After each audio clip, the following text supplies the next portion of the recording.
go. Let's wait for that lovely tweet.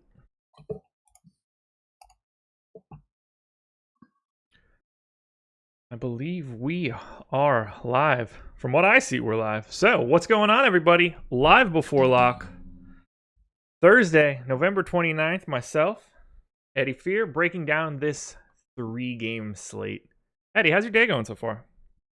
Good. I had a good day. Got a lot of work done. This being an hour later gives me, some more time. This being a smaller slate gives me even more time. The lack of really great, relevant video to watch also gave me more time. So pretty laid back for me. I have a lot of days where I'm up really early to start working on the slate, and then have my day job and everything else going on, and it's tough to get everything in.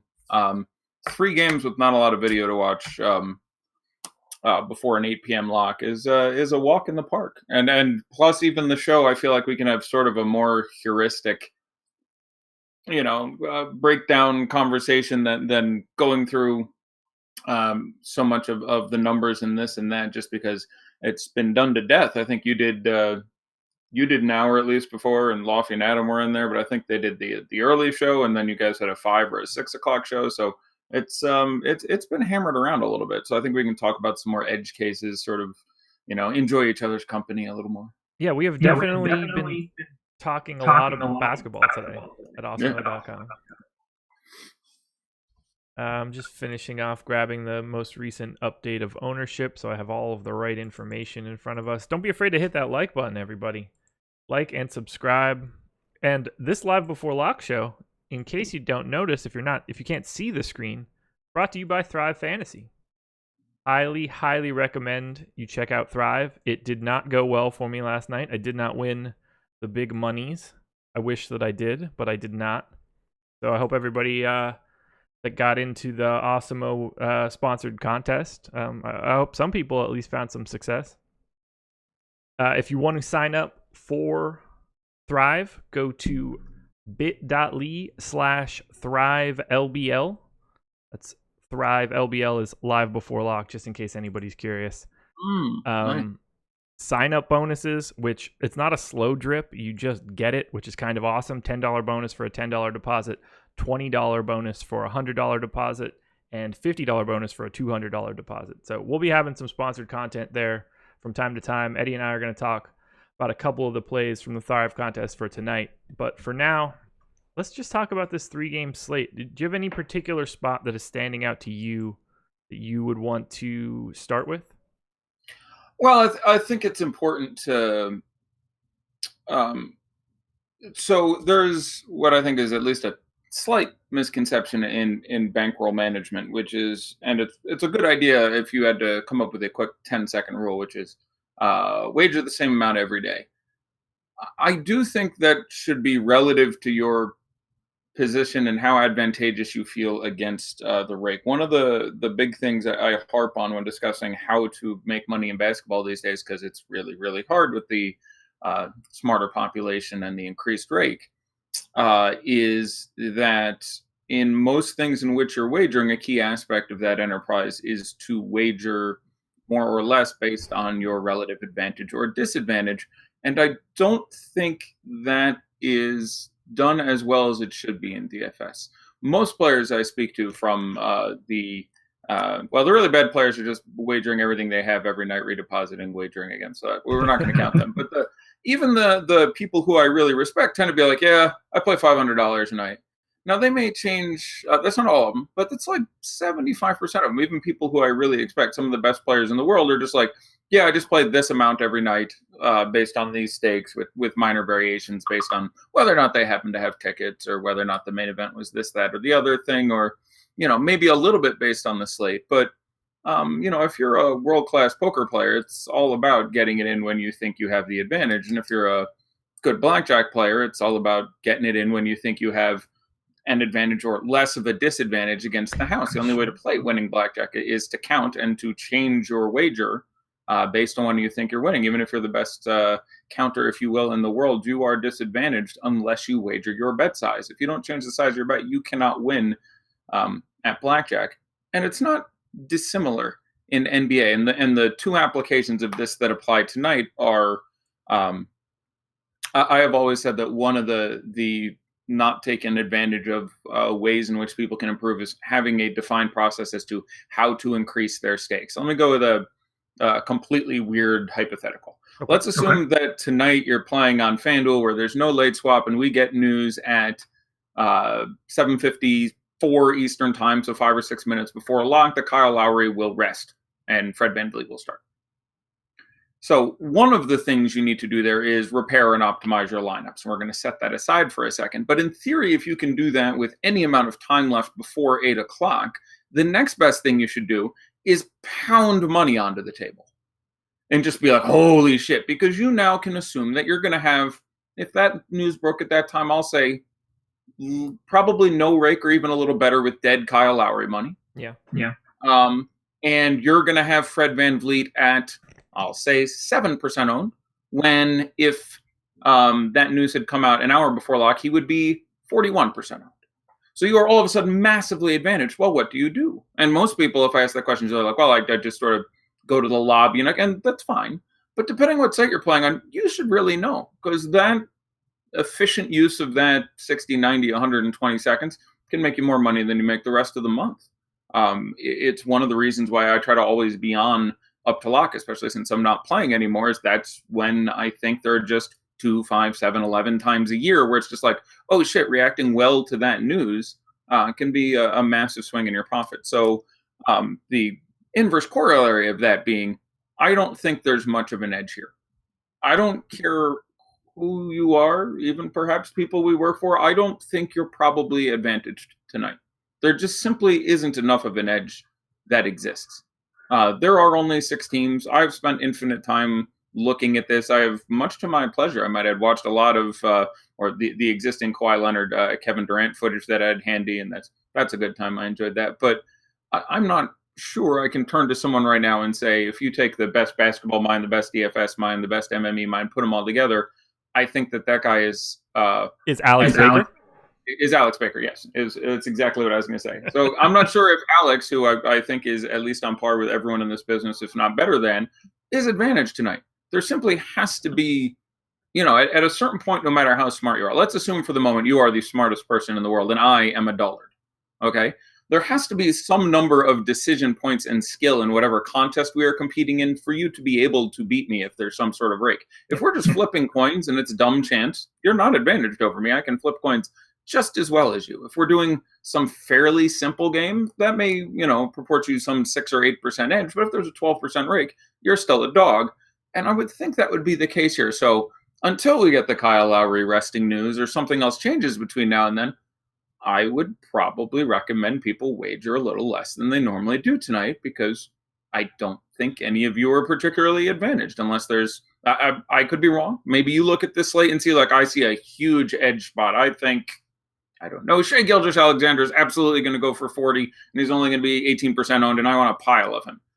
I don't have anything like that where looking at the ownership and what I expect for ownership to be and looking at these plays.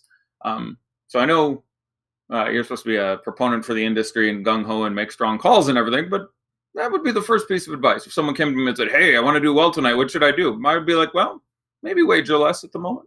That's maybe a good start. I don't disagree with you at all. Ooh, I'm getting a little echo. I am moving my microphone away in case I was feedbacking a little. Let's test it out. There we go. Yeah, no, I totally agree with you. There are obviously spots that are more advantageous than not advantageous, and I don't see this one as a particularly advantageous slate unless some sort of bomb drops in the next 49 minutes. And that's even then, we probably need it in, like, I don't know, the final 10. Yeah. No, definitely. And again, hopefully you have a play to either shove money into the center of the table or yank it away. Feel free to be exposed heavily. That may be the easier play for you, by the way. You may be easier for you to withdraw en masse than enter en masse. I don't know. That's something I haven't considered in several years, but maybe your play should be to enter $3,000 every night and then withdraw 2 most nights. That seems wrong. But what I'm saying is there's got to be something to look at here. I don't know. Just so I guess that's the first thing I would say. And then secondly, obviously on any short game stake, I'm a bigger fan of stacking games, and I'm a bigger fan of making sure you have some sort of narrative here. Does that first game stay competitive?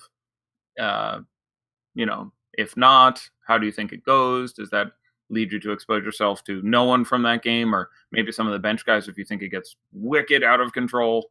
Um, so I think those are the overall, and obviously we can discuss those particular narratives now. Yeah. Do you think all the games stay relatively close? There's nothing wrong with having a balanced lineup here, having some guys, if you will, balanced game by game, not necessarily by price, but having some guys from each game.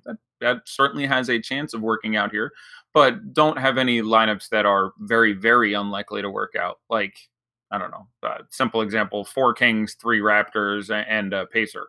That could happen, but you're really giving yourself. If you have 150 lineups and one of them looks like that, hey, great. If you have one lineup and it looks like that, you'll have a unique lineup. Yeah, you need an oddly specific night for that to break. Right, but correctly. It has to be pretty weird for that to occur correctly. Yeah, there's just, outside of like the looming Marcin Gortat news or lack thereof, that's really it.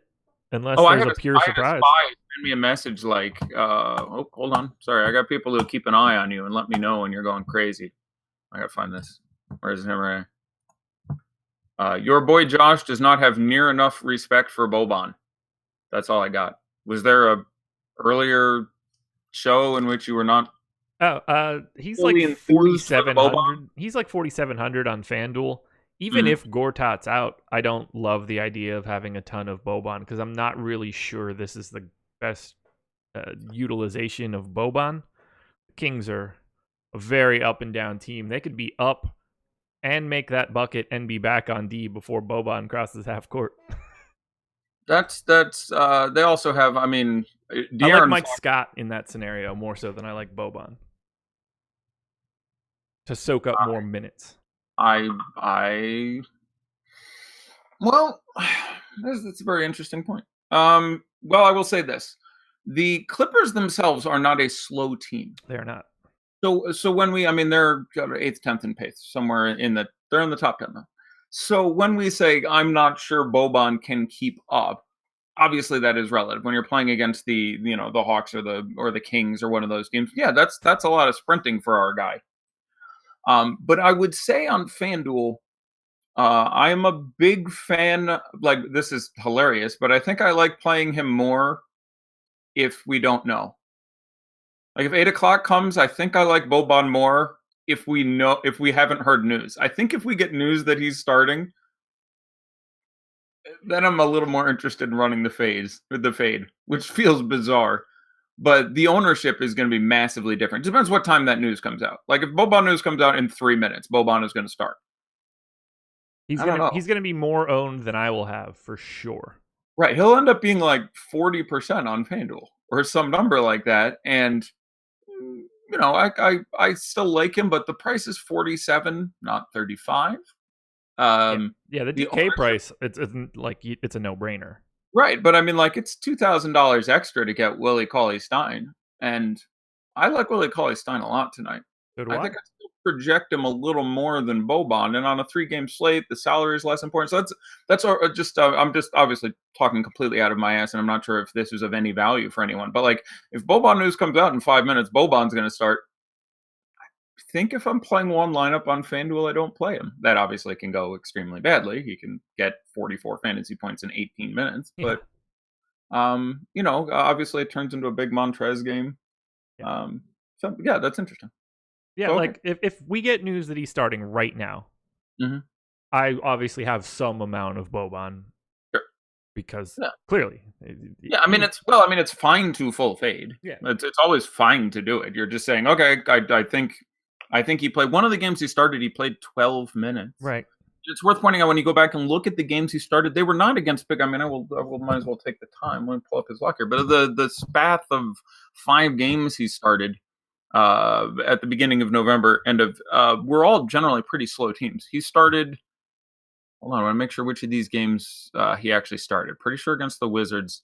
And it's not like when he starts, he's just like this guy that soaks up minutes. he could be right back on the bench in like 90 seconds.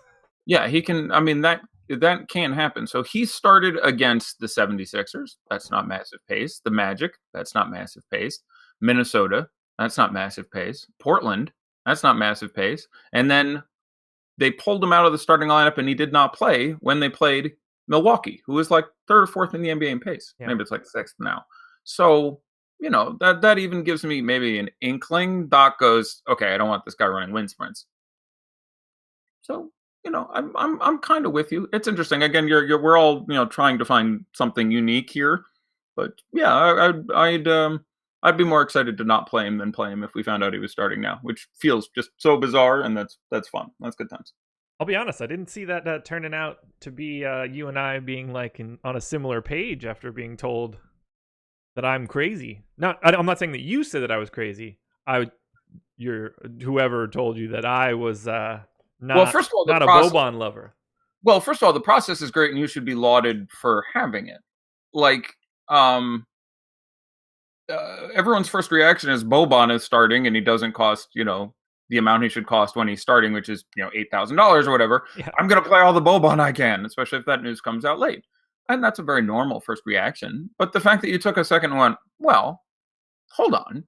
There's a couple ways this can go squirrely, and it's a 3-game slate, and I'm looking for some sort of edge. So maybe Like I apparently am not quite as anti as you are, but I can certainly see the merits of your argument.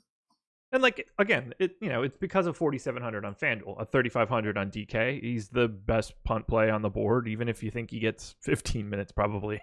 And again, especially on a 3-game slate, it's the money is less relevant than it would be on a 15-game slate. Whenever you're looking at picking one item from a list of items, the more ordinal items on the list, the more relevant the price is. If there's like 3 centers, let's assume there are 3 centers on the slate. Let's assume there is 1-game slate, and you must pick a center, and there are only 3 centers you can pick, and one of them is, let's assume it's tonight, and Montrez is the center, and the only centers you're allowed to pick are Willie, Montrez, and Boban.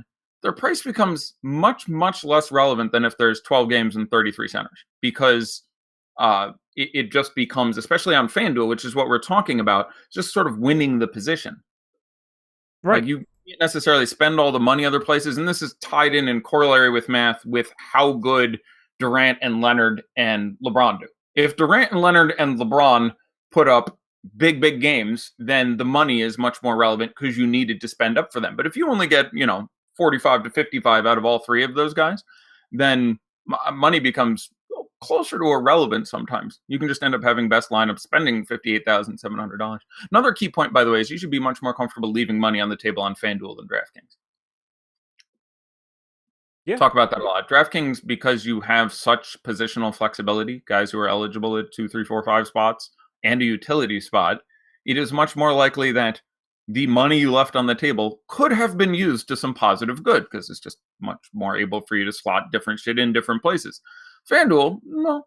It's just much more likely that it's like, the best lineup used $58,300. That's much more likely. So 3-game slate, anything bigger than 2 games, 3 games, around $1,000, $800 is the most I'm comfortable leaving on DK. Any more than that is a little bit specious. And I did a study on this. I should find out. There's too many, the puzzle pieces fit in too many different ways on DraftKings to leave too much. Yeah. But FanDuel, if you have like $1,800 left tonight, I'm cool with that. Some number of my lineups would have that. And again, one of my favorite things I used to do looking for GPP differentiation back in the day was build, sort of the chalk lineup and then do one really weird thing that like no one would do. So for example, build your cashiest lineup on FanDuel tonight, whatever that would be. Probably would have Willie Cauley-Stein in there at center, I would think. Then take out Willie Cauley-Stein and put in Boban. Yeah.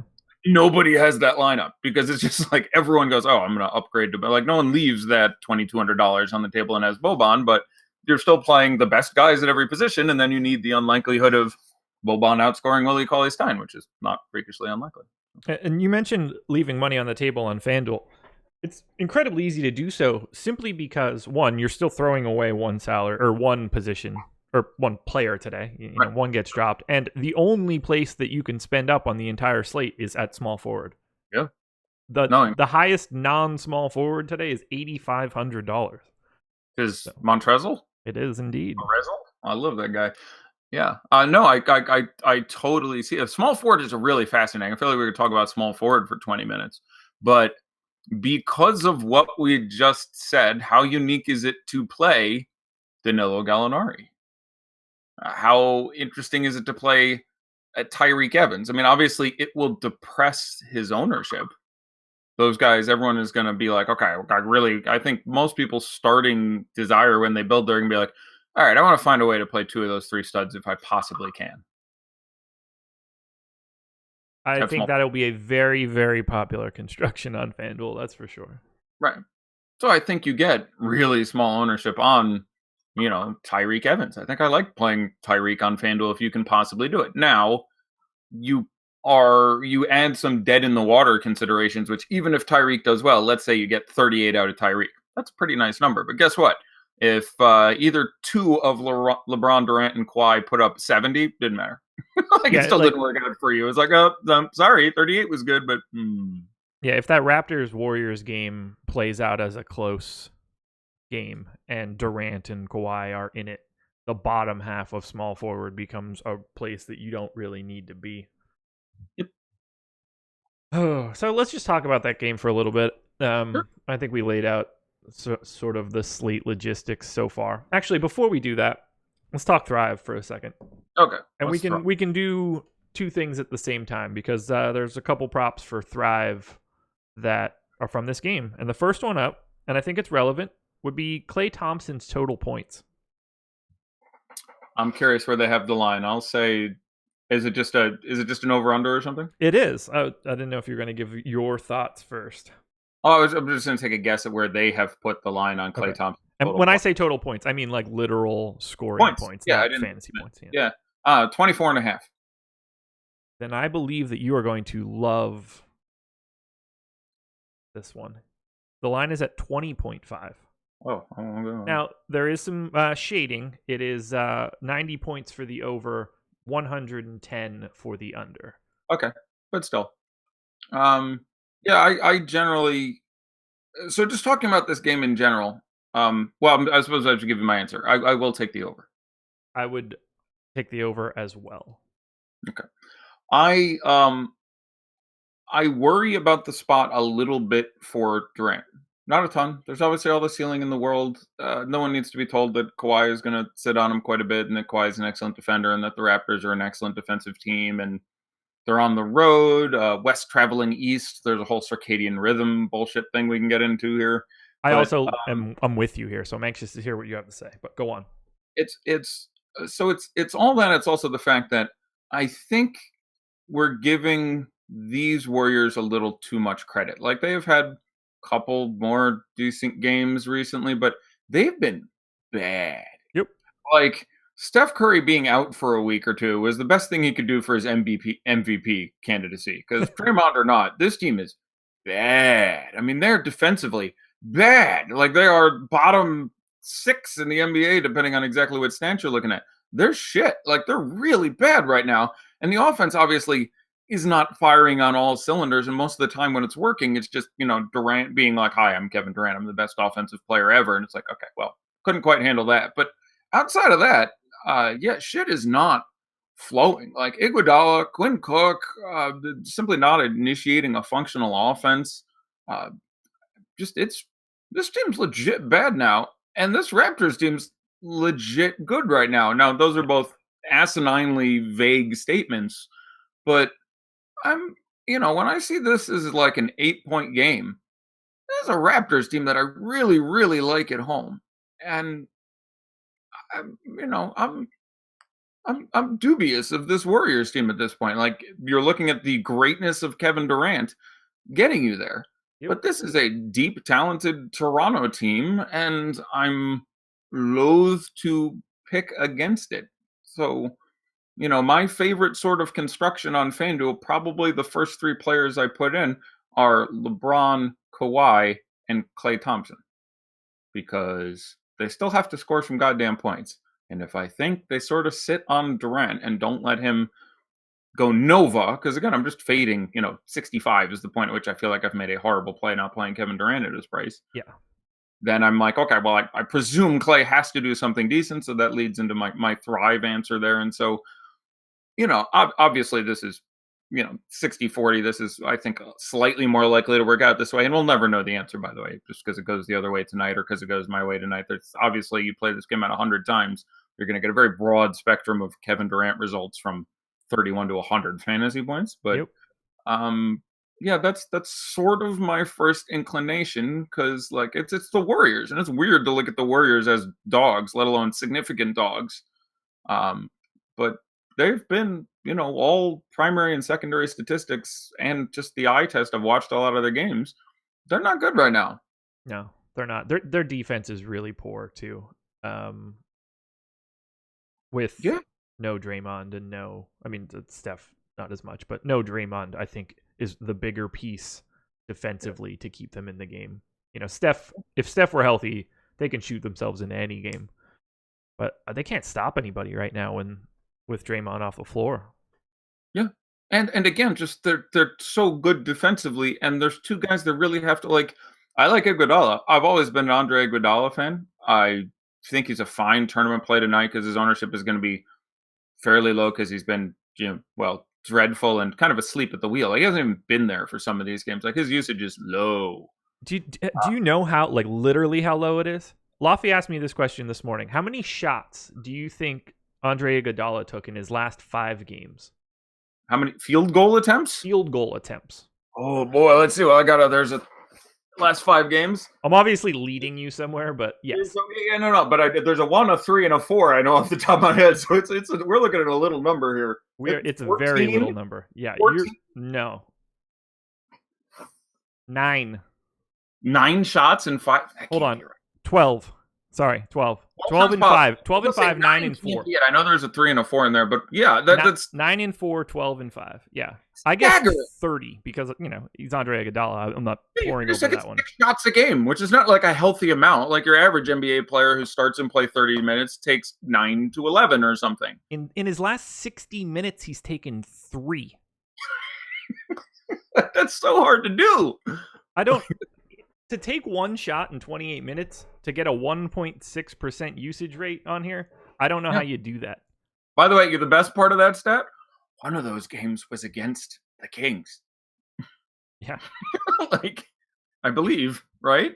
Game before last. If you're saying the last 60 minutes, he's got 28 of those minutes or whatever against fucking Sacramento. 32 minutes, 2 field goal attempts, 2 missed threes.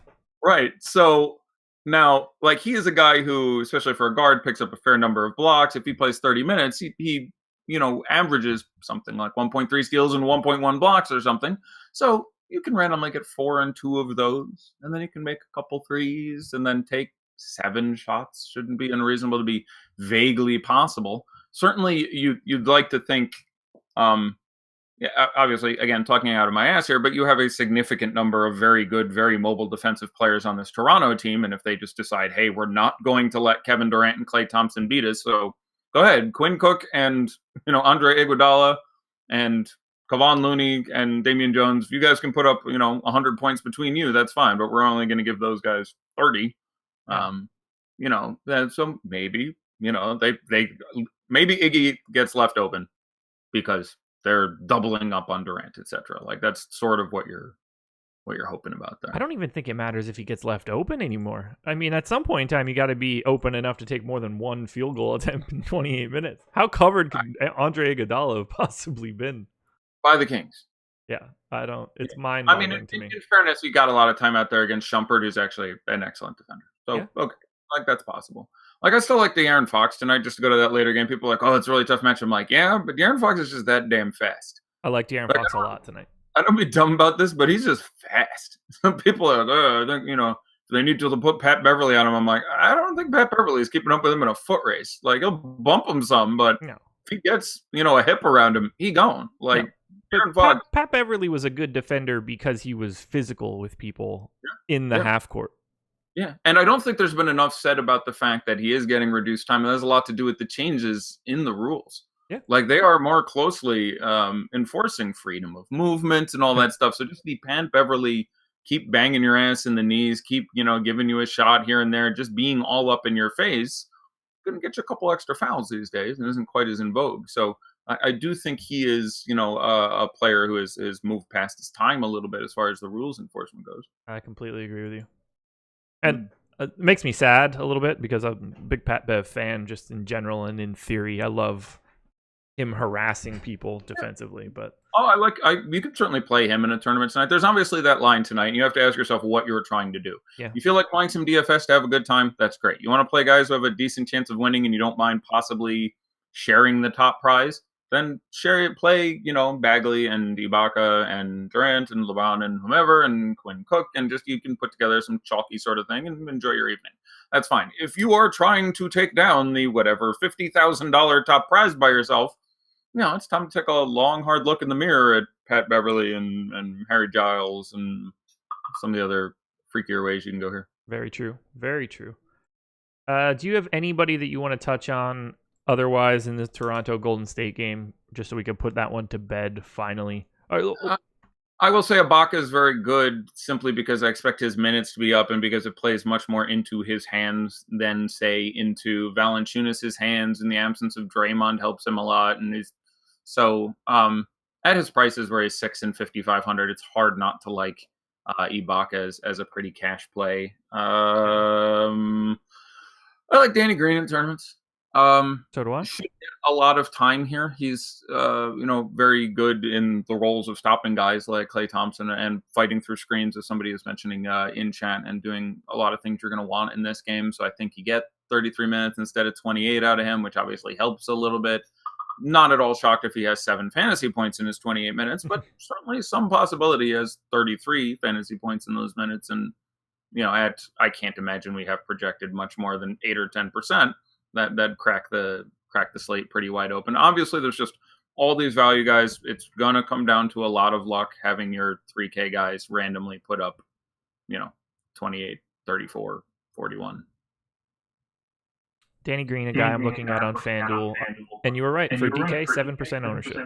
Yeah, that's about what I would have got. He's 41, 43, which is fine, and he's been bad. He's actually profiles to me very similarly to Andre Iguodala. Terribly low usage guys. Iguodala will probably be even lower. I think he costs $300 or $400 less on each site. But it's the same sort of thing. There is obviously, Andre Iguodala is not this bad. He's not great anymore, and he was never a super fantasy guy whatsoever. But he is above the line of you're being really stupid tonight. Like there's obviously a line when you're like Lorenzo Brown. Okay, you're being stupid. Like that's pretty unlikely to come to pass. Van Vliet, fine. Delon Wright, even that's fine. There's ways that happens. Malachi Richardson. All right, you may be going a bit far afield. Yeah, I don't have him projected for any minutes right now. I don't think. If I do, it's under 10. Yeah. You need 2 locks for 1 FanDuel GPP. Sorry, I don't have any for you. Yeah, that's not today. There's no one on a 3-game slate with this much attention drawn to it. There are no lock plays because if they're that good, they're that popular. I love YouTube chat so much because we got Nico in chat saying all these people are sharks for Osimo. Whoever they say to play, pick the opposite. And then 10 seconds later, any Pacers you like? You guys like Lou Will? Same guy. That's excellent. Same guy. Within moments. So kudos to you, man. What always cracks me up about that is it's such an amazing compliment. Like I worked at Roto Grinders for quite some time, and that was a big ship. And at the time, the real Clipper ship, we had all the guys and by far the largest tout site in the world, et cetera, et cetera. And there was a constant, these guys are intentionally steering you off plays, and I'm like, that's such a compliment that you think we are this international syndicate of like I am sitting in my basement in my pajamas. Okay, I am not like literally. These are my pajama pants. Okay, yeah. There was and that's what I was doing then. And I was like, there is no chance that we all get together. Like the first basketball shows at 5, and at 4:40 we all get together, and I was like, all right, Crane, Dan Bach, you guys, what we're gonna do is we're gonna push people on 2.5 hours before lock, because nothing changes in the 2.5 hours before lock. But we'd have these meetings that okay, you guys, we're gonna shove people onto Indiana because they're really bad, but no one will notice. Yeah, and then just cracks me like that's full the earth is round style, and also a huge compliment that you think we somehow had that kind that would be so much work. First and foremost. Second of all, I'm literally sharing my screen crunching my lineups, and uploading them in front of everybody. All of everything that I am doing for today is completely visible for an hour. I forgot about that. That's great. Yeah. What kind of elaborate ruse would I have to put together to be like, I really like LeBron James here. Change my sheet so it looks like I have a bunch of LeBron James. Right. Change Fantasy Cruncher. Yeah, you have your second fall sheet, and you're like tab switch. Oh my god, boy, it's fantastic! It's absolutely fantastic. Job is hard enough as it is, so let's add another layer of the subtext. I love that shit. That's excellent. Let's talk Lakers and Pacers quick, because we've kind of touched on Kings and Clippers, and the Lakers-Pacers game is the sort of the black sheep because it's neither team has a particularly nice implied total. The Pacers are without Oladipo, so they're obviously less appealing as a team. We've got multiple small forwards today that are high priced. I'm loving LeBron today. I see no reason not to. I love JaVale. I'm getting a lot of LA just in general. So I'd like to get your take on the Lake show for tonight. Yeah, I think LA is the team who is most advantaged versus ownership. I think there's a lot of sort of swag in that first game, and people are understandably on Lowry, who he didn't specifically address, but has been good against the Warriors and is even better against Quinn Cook with no Steph there. And, Kawhi's maybe spending more energy on the defensive side of the ball and is home. And just, Lowry looks really good. So the people are moving at, many more of those plays. And obviously Golden State, there's a couple big names to target. And then the Clippers and the Kings are the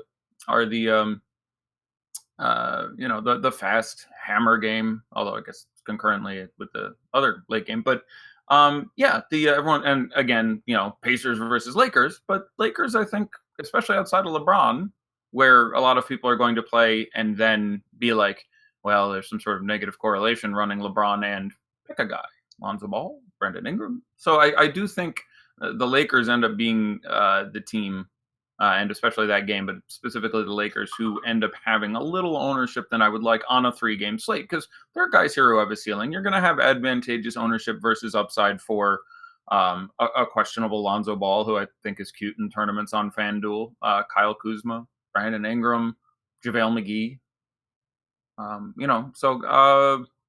I'm trying to think if there's a guy on the team I'm most interested in outside of LeBron. Maybe it's KCP at value. Kuzma for me. Yeah, I'm totally fine with that play. He's been getting more minutes, which we like to see. I think this is a matchup where we maybe get some more of him at the 5. So I think it'd be Kuzma for me as well. And I have almost no Lonzo tonight. 6,700 on FanDuel. We're projecting 24 on FanDuel. I have 2. We're projecting 24% Lonzo on FanDuel? Yes. I guess he's basically definitely playing. I would think it gets dropped down just because of the not actual confirmation he's playing and sort of better higher options and better lower options. I think you see a lot of Collison, you see a lot of Lowry. Yeah. But I guess there's not that many. I'm going to take a look at point guard specifically on FanDuel before I get in there. I would think you get a little more Shai Gilgeous too than him. Curious what we have him at. Here we go. Marcin Gortat remains questionable, but Clippers reporters believe he is closer to doubtful, given the team just called up Jonathan Motley. Yeah, that usually you would not bring up another center unless the one you have. Someone else got called up today. The New York Knicks have recalled the Unicornet, Luke Cornett, back from the G League. Welcome home, because that's what that team really needs. We got to get some more guys into the rotation. Yeah, they're short on dudes. They're really, they're burning guys down. It needs more toys. That's why he called up the Unicornet. It's basically Thibodeau there. I like the Unicornet. Previously of the Raptors, by the way. So there you go. Was he really? I think he was in the system. I'm actually not 100% positive I have that right. Now I have to look. I don't remember that. I thought he was only with New York, but it's not like I updated his Wikipedia or anything. Oh, no, he was drafted by the Knicks. I think I was somewhere in my head getting some Thinking sort of about Bargnani. No, I know Bargnani, but for those teams, I think somehow I had him conflated with Jakob Poeltl, maybe. Who is now with the Spurs and played with the Raptors? I don't know, but no, he got drafted by the Knicks. He's on the Knicks. I don't know what I'm talking about. Failure. Okay, so if we don't have news on Boban starting before lock, what would you expect his ownership to be? On FanDuel? We can go either way, but Well, on sure. TK, it's moot because it's a late game and Yeah. I it's guess FanDuel then is the reason that would largely matter, and I'm a irrelevant. moron. Yeah, if we get no further news, that's interesting. I think people are going to want to be, pretty clever there. Sucks that we can't see at lock either, but I'll specifically look at center one more time here. So I'm trying to break down basically what everyone else's ownership will be. Yeah. There's just a lot of brilliant answers here. Like it's not more than 5, is it? Yeah, it is. You think? I definitely think you're going to be more than 5. I mean, here's the thing. You ready? Actually, well, we have it at 7 right now, if that helps. Right. So I was gonna say 9 or 10 was the number I was toying with in my head, and then I'm looking at all the centers and doing it in my head a couple times. But I think that ends up being, yeah. I'll go with 8 or 9. Okay. Is where I think it'll be if we get no news between now and lock. Okay. Which is the point at which I'm fine with it. Like it's no huge advantage to fading it at that point. There's a huge, there's other centers I like plenty. It's really interesting. I don't know who I like most at center. I think it's Willie Cauley-Stein, but I think he's also the most heavily owned. So, you get ownership discount if you play Miles Turner or JaVale, and a big ownership discount if you run out Valanciunas. So I think most people know this is not a big JVal spot. No. What do you think of, since we're talking about at least big men, Turner's ownership only 11% on FanDuel. What do you think of the rest of the Pacers? I mean, I'm a huge fan of Miles Turner if he's 11% on FanDuel. I will guess that he is higher. I will say he is closer to 15%. Sure. Because there has to be 100% here, right? So let's assume Willie is 50. Okay. Sure. And now I need 50% more out of Turner, McGee, Valanciunas, Boban, Damian Jones. Like that's it. We've got Looney getting some love. Yeah, that's fine. Looney should be. I mean, I think he's in the 7, 8, 9 range, but he's probably the safest, certainly, of the punt centers. Damian Jones will get some love and should with this few centers. Like again, when you play Damian Jones or Kevon Looney, you're saying I'm not sure any of these centers are good. So and I can punt the score, and this guy can randomly get 4 blocks and 3 steals and put up 33 for me. So, yeah. But I think you have like Willie Cauley-Stein at 40, 45, Miles Turner at 15 or so, JaVale McGee at 15 to 20 or so, Jonas around 10, Boban around 10, and then scatterings of big dudes on Golden State and 2% Tyson Chandler and 1% Kyle O'Quinn. Get that cock. Get that cock. Even if it's just a little cock, might be enough. What do you think of, we had a big discussion about it today. What do you think of Domantas Sabonis? $7,500 on both sites. Yeah, I mean, he's just a monster. And nothing I like more than patting myself on the back. I was like, he's going to be the real guy. Like when Oladipo went out, even on the first game, people are like, oh, Tyreek. I'm like, Sabonis is going to just go nuts because it just slows down the ball so much. And he gets the ball in the half court and he's really, really good. And he's just in position to rebound a whole lot more. So I have no issue doing it. It's a lot like Montrez for me. That's a good spot. I really like the guy. I think he can do great things. He's just really fucking expensive. Yeah. Like 85 for Montrez is like, okay there. Like his ceiling games are hard to come by. Now we got it. He hit his 55 or whatever the 60 he nailed against the Hawks. So, okay. But, look at all the other games. I'll look at the 5 games before that and the 4 games after that. 40, 38, 47, 33, 33, 36, 43, 40, 38. Okay, so that's 1 out of 10 games you were happy spending $8,500 on him. You're not dead with like 42, and especially on a 3-game slate, that may be just fine. And there's absolutely nothing wrong with playing him, but if you're trying to hit some sort of ceiling for your money, it's Kuzma or Bagley or Thad Young or Kyrie Giles or even Serge Ibaka, who can also get 40 and costs $6K. So it really depends what you're trying to do. They're both very strong plays. Montrez is probably a little safer, even spending $1,000 more. Tobias is certainly safer, spending $900 more.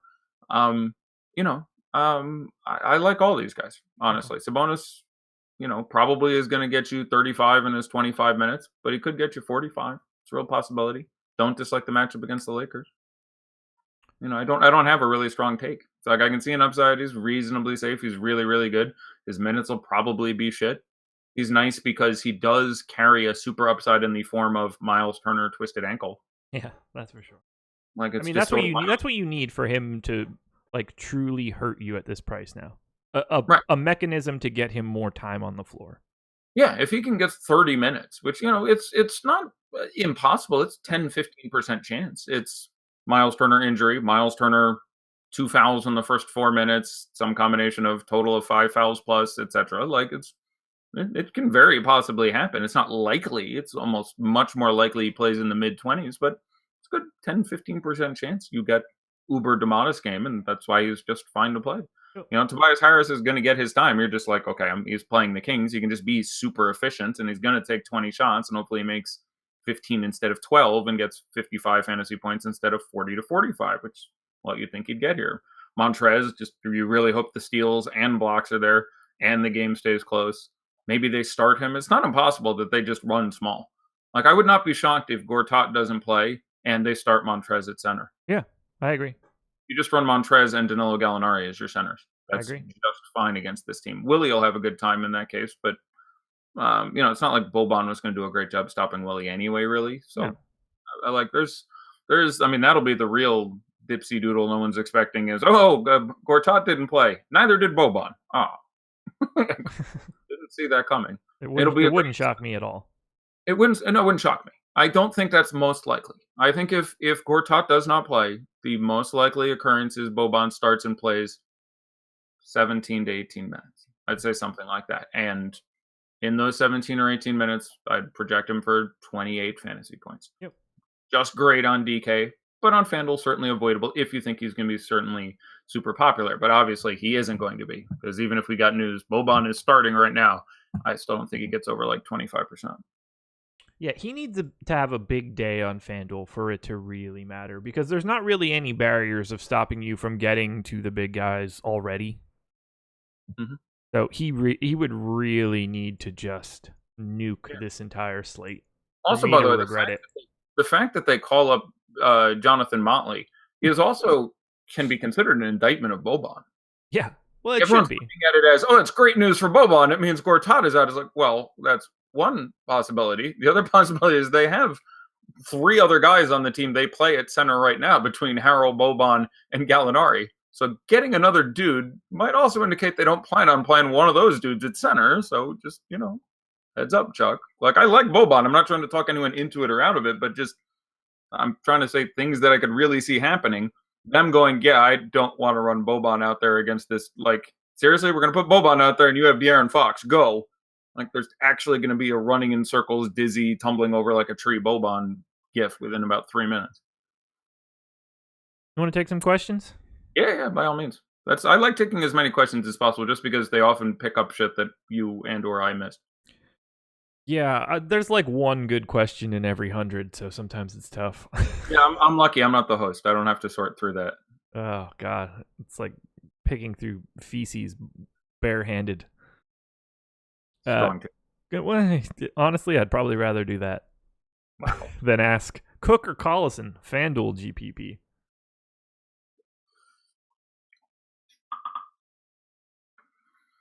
They're both going to be really popular. I would say Collison. I just think in the matchup, it's a little more likely that you randomly pull out the big game, and that's what you're looking for. Quinn Cook, throwing up 35 against the Raptors seems less likely than Collison doing it against the Lakers, so I'll say Collison. Collison is super pricey on FanDuel. Oh, you're right. He's like 65 or something. He's right. He's 6,300 on FanDuel. Quinn Cook is 54. Yeah, right. So obviously, my answer was irrespective of price. Sure. I got you. They have close to the same ownership. Quinn Cook just a little bit higher. So I don't mind it as much then if his ownership is going to stay down. Any thoughts on Doug McDermott tonight? We are really scraping the barrel here. Oh yeah, I love one of my favorite sayings is Doug McDermott is never the answer. He just never meta peripherally liked. No. I do not consider him out of play in this format. He will be a bad decision 95% of the time. However, it's a matchup where he could do some damage, and if Bojan gets a thumbnail and slips and uses his thumbnail to slice open Thad Young's carotid artery, then yeah, I guess you could randomly get Gigantor game out of Doug McDermott. I mean, he can shoot. He could take 12 3-pointers and make 9 of them. That is a possibility. This is a spot it could happen in. He will be very low owned. He's around that line of you're being too cute. Yeah, only in giant field, like large field tournaments. If you're in like a quintuple or something, God no. But if you're playing in the whatever 300K monstrosity, whatever it is tonight, yeah, okay, that's like you're gonna get him at 2% on, and there's a reason he's terrible, but I'm fine with it, and that was the worst endorsement I've ever given of a play ever to say like, yeah, that's okay, but it's. Yeah, I can't say no. It's fine. I do want to say something else. I think there's a real chance the Kings change their starting lineup tonight. This has not gotten as much pub as I expected, but a couple times during the week, Jaeger and others have indicated we're going to take a look at things and possibly make changes to the rotation. I didn't say the starting lineup, but they I did think say something got awkward today with like the assistant GM or something. Yeah. There's always some. I mean, it's fucking Sacramento. There's always some drama. Like they even have a decent young core now, but Vivek is not running a sturdy ship. But I pray they win the lottery this year. Oh God, I hope so. I love that team. Or make the top 4. I'll be fine either way. But I just want to see that pick go to Philly or Boston. Oh my God, it's so funny that they hamstrung themselves like that. But like I love Giles. All to get off of what, like Landry, and to be able to sign Costa Koufos and Rondo or something stupid. It's some of the worst trades ever. Not like it's the same thing with Washington, where it's just like, yeah, go ahead and tank it. Make sure that the Nets get like the Nets deals with Washington, and the whole Paul Pierce picks travesty went for years. But I think there's a real chance that Bagley starts. I think there's a real chance that Bogdan starts. I would not be surprised by either of those things. I think it's like 50-50 that they change their starting lineup tonight, which seems extremely relevant to me. Like I like playing Shumpert in tournaments, especially DK's $3,600. Feel free, have yourself some Shumpert. And I hope you're so wrong on this. You can do steals and sorry, I have no Bogdan and like a lot of Buddy Hield, so I don't want Bogdan on the floor. I don't think it does much to Buddy Hield. Their starting lineup by 2 weeks from now is going to be no Shumpert, no Bielitsa, plus Bagley, plus Bogdan. That's just going to be the starting lineup. I would be shocked if those guys stayed at 6 minutes. It's just going to happen. And I like Bielitsa as a player, and I like Shumpert as a player. Bielitsa does all sorts of great stuff, and Shumpert is a very, very underrated defender. So I like those guys, but yeah, they're on their way down. I'm reading some tea leaves here, but I'm pretty surprised if that doesn't happen sometime soon. I wouldn't worry too much about Hield. I like Hield just plenty, and he isn't the guy who loses.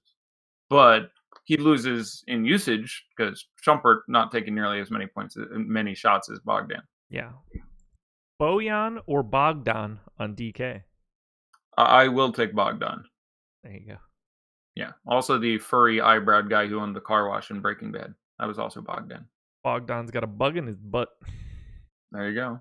Bogdan's got a bug up about something. Great show. Sometimes. It's a good one. Depends on the day. Slightly overrated, as there are a couple fairly critical flaws we can talk about in 6 minutes, but slightly overrated as I think it's in my top 10, but not in my top 5 or 1 where people rank it. It closed really strong. It had a lull in the middle where he just got like too big for me. He was like throwing bombs in buildings and living and shit, and then that was just like, I'm not so sure that somebody would have just slit his throat by now. Yeah, there were a couple times that it got very Bruce Willis-y. It's funny. There's a lot of great TV shows that fall victim to an excess and they become shit. We should talk about this in 4 minutes, though. I'm getting beat up the ass. So, do you think Hield is the pivot if Lonzo doesn't play? I mean, Hield is already quite popular.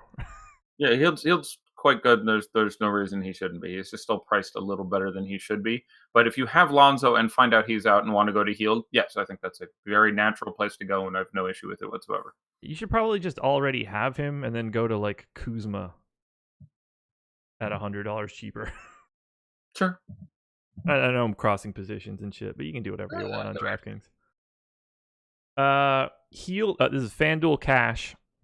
Heald and Fox or Lowry and Bogdan?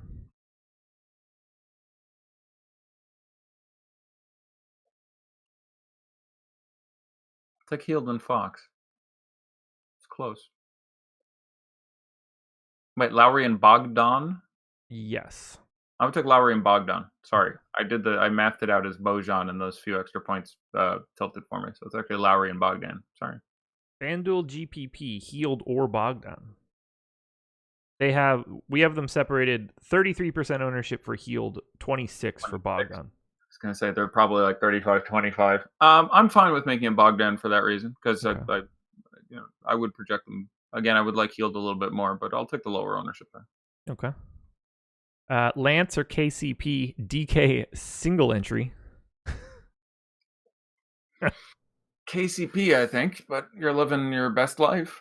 Yeah, that's that might not be the direction I'd go in a single entry. Single entry, you're getting out there. Like no one will have that lineup, that's for sure. Yeah, you have a chance at you will not share the top prize. No, if you chop that with someone, fuck, I'll quit.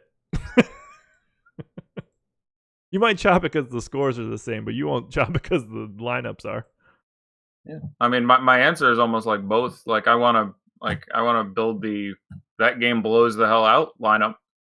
Like I want to play Kyle O'Quinn in that fucking lineup. Yeah, for real. Let's go. This isn't so much a question, but someone in Premium Slack said, "I'm excited to play Tyreek tonight." I'm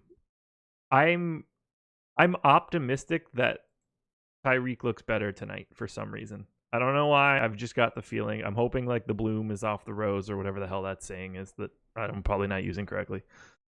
Not quite, but my first lineup thing would probably be like LeBron, Kawhi, Clay. My second one would probably be LeBron, Tyreek fading the fuck out of the first game. Yeah. Running some bench guys, running out, expensive guys in the Clippers game and playing Tobias and Montrezl next about and like running out that lineup and just being like, okay, I think Toronto easily handles this, and because they win by enough, Durant gets 47 and Kawhi gets 50 or less, and no one's particularly wonderful, and then that lets me play, LeBron and Tyreek, and if Tyreek has the game, I got it. Because after that, I have all the other high-priced guys, and if both Kawhi and Durant fail for me, then I've got it. Like that'll be the line. So. Josh Hart, KCP, or Avery Bradley as a FanDuel punt. For me, it's Avery Bradley. Avery Bradley for me because of the matchup. It feels dirty, but I'll go with AB. He's getting his 30 whatever, and same sort of Iguodala theory there. What else we got here? Could also use Iguodala in that same spot and price, by the way. Yeah. See, that's how bad Iguodala is. He's not on that fucking list. Like he couldn't make it into the conversation with KCP and Avery Bradley. It's like he's doing that badly, which is impressive. Because to take 3 shots in 50 minutes or 60 minutes or whatever we said it was, it's just I can't get over that. It is hard to do. It was just watching shot totals I think is sort of an underappreciated thing. We were talking about Archie Diacono on the late scope I did last night, and it's just like, he's been the starting guy for whatever 10 games and did not take double-digit shots. And each of the last 2, he took 12. Yeah. They're setting him free, and they're like, some of it was bullshit. He made 5 threes yesterday and had 5 steals yesterday. I'll go ahead and take the under on, 0.5 games the rest of the year. He has 5 threes and 5 steals, especially with he's going to lose his job to Chris Dunn in 2 weeks. 10 to 20 days. Yeah. But boy, does that team need Chris Dunn and Bobby Portis back and Markkanen. I'm really anxious to see Markkanen and Carter together. Yeah, I'm really looking forward to that'll be a really interesting fantasy situation. I mean, immediately some of those guys will get much worse. Like Justin Holiday is going to get much worse. Zach LaVine is going to get much worse. Yeah, they'll still have a similar upside, but he's not going to be able to take 40% usage when you put Markkanen back out there. He better not, at least. One would hope not. Markkanen's great. I really huge fan. Yeah, I really liked watching him last year on that dreadful Bulls team, but I'm anxious to see how he and Carter interact. Are you ready for America's favorite game? Yeah, I'm ready. Right. Uncle Chubby's ready. Uncle Chubby. All right. Just looking at the first. So this is the 450K mini Blizzard Encore. Did you guys talk about Livingston? Man, on a 3-game slate, you'll get a question about fucking everybody. Yeah, again, I don't think I'm on Livingston because even of these 3K guys, you want the ability to randomly bang out 30. Yeah, that's really not John Livingston's playbook anymore. Like they just do not give him enough time. So, I would really, I don't know. I'm sitting here with Livingston, Doug McDermott, and I think I prefer Doug McDermott, and I prefer Doug McDermott. That may be the first time I've said that. Neither guy should be in a lineup. Probably not. Like Doug McDermott is fine for me in the I think that game blows out lineup. Like if you think that game blows out and he's basically minimum price, and especially on FanDuel, although I think he's a small forward, so you're building a weird ass lineup now. But because you're playing Doug McDermott, which saves a lot of money, but taking the position that would allow you to spend that money, it's getting a little weird in here. But yeah, but that's probably more time than those guys deserve. So here we go. DK, Kevin Durant, 44.5%. That's about what I expected. I did think he would be the highest owned of those three guys on DK. I'm interested. Is that what we had in the ownership, by the way? We were quite a bit under that, unless we had an update. Okay, I had Durant highest at around 45, LeBron at around 40, and Kawhi at around 35. Was where I thought they splayed out on DK. What did you say it was? Out. And I got them both right. Yeah, Durant was 44.5 and Kawhi was 33.5. So that was actually right about where I thought they were going to be. I had them going down in increments of 5%. I thought you had Durant, LeBron, Kawhi, LeBron between the two of them. So we had Durant pretty low, which is making me think that LeBron's going to be coming in low here.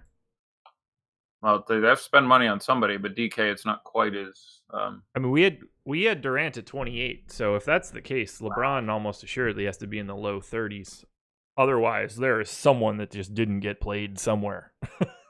Yeah, I'll go through the rest of this and see if we can find the spot a little bit. But Durant 44.5, Kawhi 33.5. Yeah, it's in the chat. You can find it. I said Durant 45, LeBron 40, Kawhi 35 on DK, which was close enough that you're really just sort of back to picking points guy. Yep. Like those are not that relevantly different from each other, especially when again you're more worried with the inverse of those numbers than the numbers themselves. So it's getting over on 55, 60, and 65% of the field. That's not markedly different. Yeah, if they're 40 and 35, you can flip-flop those two numbers. It makes no difference whatsoever to what you're thinking of.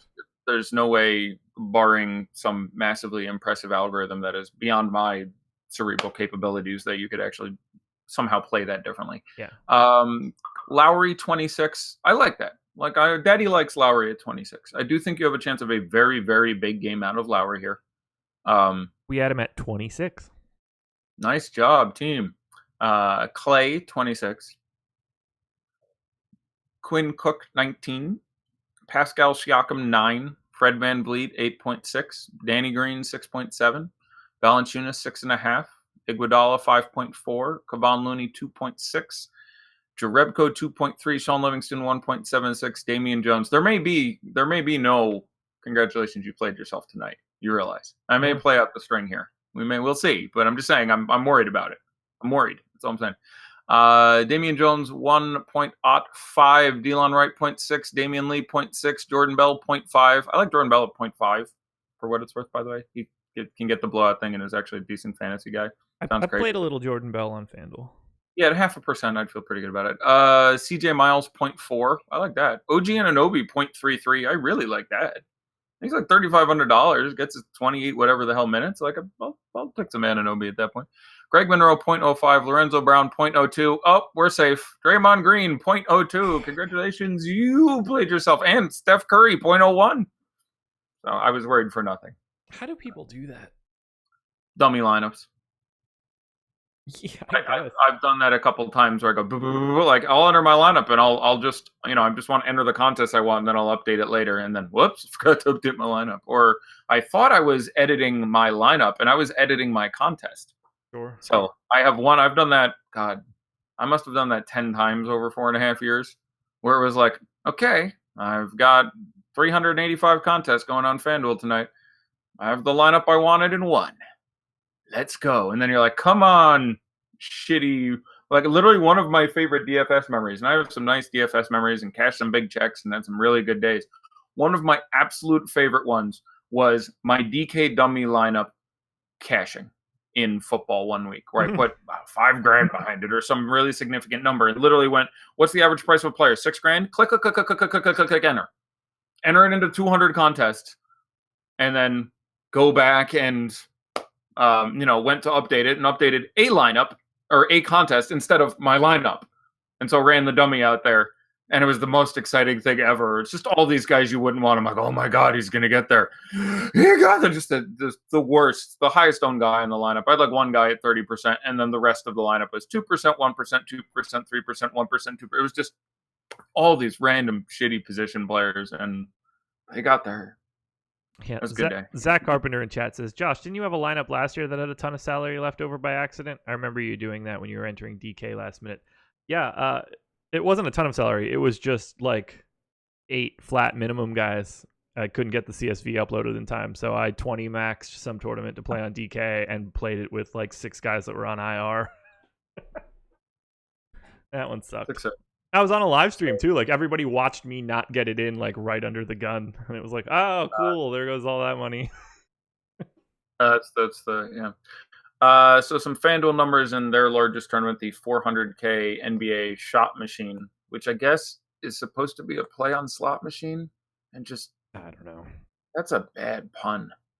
Like I presume that there was some tournament yesterday on DK called the Blizzard, so this is the mini Blizzard Encore, and maybe there's a Blizzard Encore tonight, or I'll assume there is some meaning beyond 3 words that are picked out of a hat. But shot machine, do better.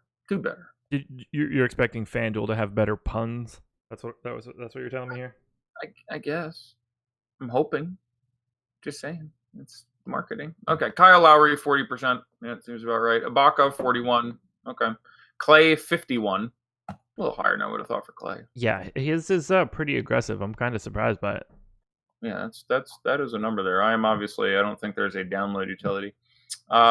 Quinn Cook 16. Okay, that's about what we said, I think. I have a lot more than that. Okay, certainly can't hurt you. Danny Green 14. Kawhi 35. Okay, I mean I haven't found a Durant yet, so I'll be here in a second.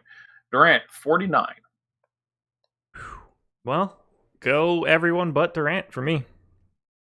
Yeah, it's I mean, if I told me those were the numbers, then yeah, I would have little or none. I would just be like, okay, he's got to go into Toronto and go ape shit to pay off. Like he was 11-5 on FanDuel too. So. I had 13. So yeah, that's I imagine that's a perfectly fine spot. But I'd be under 50. Sure. Like it's just sort of a gut. It's funny how good people are at math and don't give themselves credit. Like people are like, I'm not good at physics. It's like, well, can you hit a curveball? Then you're good at physics. You just don't know how to describe it in the language of man. Yeah. Just sort of a different thing. People are good at math. Most people should look at Kevin Durant 50%. And if you know basketball and know DFS, you should be like, I probably want less. You should just generally feel like, you know what? There's a lot of ways he can fuck up in this spot. He's super expensive. If he's going to be that, I mean, he's literally going to be one of the highest owned guys in the slate. He's 2% less than Clay, apparently. But if he's going to be that popular and he's on the road going into, what's a really, really harsh environment, yeah, I'd probably let that go and plant my flag. And I think that's right. I don't know where the number is where I'd feel all right, 35 or 40, I think. But full 50%, yeah, I'd hope he just has a, 47-point game, which is very possible in this spot. Even if there isn't a blowout, he doesn't necessarily get there. So, so people are generally good at math. They just aren't good at explaining how they're good at math. Don't get me wrong. Some people are just bad at math. But please don't misunderstand me. I've got one directly below me in this house. I went to a concert recently, and I walked up and bought a drink for $4 and 2 snacks for $2.50 a piece. And the girl pulled out a calculator, and I wanted to immediately call her from my gene pool. Yeah, 9. I was just like, really? Unless you desperately need to calculate tax or something in this spot. No, there was no tax. Just $9. Just she was like, she's gonna be doing that for the rest of her life. I don't mean pulling out the calculator. I mean being in a place that's so serving mean. things. You're probably right, but you're so mean. It's just, she did it to herself. So cruel. That's not necessarily true. She's got it. I have a child with special needs, man. You're hitting me deep in the feels. But that's What not else? the same thing at all. That's not what I'm saying. I'm just choosing to think badly about you because I can. The other thing that was really aggravating for me is for each of the $2.50 items, she typed in 2.50. Those unnecessary zeros drove me up the wall. I'm just like, that would have bothered me more than just adding it up on the calculator. like, oh, you don't need to use it. I'll give you another one. My wife will need to Google something and will go to a web browser and click on the web browser bar and type in google.com. Now, she does not type in www.google.com or http:// but she goes google.com, enter, waits for it to load, grabs the mouse, drags it down to the center box and puts in something. And so roughly every 6 months for, 15 years, I've said, if you just type it into that top bar, it immediately does a Google search on it. And she's like, yeah. So much lost time. It's like a month of her life lost to poorly Googling things. It's savage. I would freak out on that for sure. It wigs me out a little bit. It tests my temperance as a man. I'm nonviolent by nature, but I might have to show a bitch what's up. God, I hope she's not listening because I'm gonna get my ass kicked when I go upstairs. She's a formidable woman. Many things, just not Googling. Alrighty. Well, good show. 3-game slate. Fun. Best of luck to everybody. Yeah, I enjoyed it. Good luck to you. Thank you. You and Chris back tomorrow. No doubt. Yeah, we're working me now. Till next, I don't even know. You let me know. You're the content guy. ThriveFantasy.com. People, get there. bit.ly/ThriveLBL. Sign up and get a bonus. How do you know it's pronounced Lee? Bit.ly, I've always thought, but is Lee, is that an actual, you know what I'm saying? Like, how do you know that is how it is said? I'm seriously asking. I don't know. I don't know. The same way that it's just GIF and not GIF. You just say it the right way. It's actually one big word. So it is bit.ly.com. Oh, interesting. Yeah, I didn't know how that would be said. You saying it, I've obviously seen it as, referral codes many times, but you saying it is the first time I've heard it auditorially. So bit.ly is very interesting. Yeah, it also makes it really confusing then too. Right. I'm thinking some number of people are like bit.lee. Yeah. No? I'm sure a lot of people do bit.lie too. Bit.ly? Yeah, but, a lot of... Depends on how you take that Y. If you know it's a Y. I hear my wife coming downstairs. She's going to yell at me for making fun of her but that's how that goes, I guess. Best of luck, everybody. We're going to get out of here. Go get yelled at by our wives. Good luck. Yes.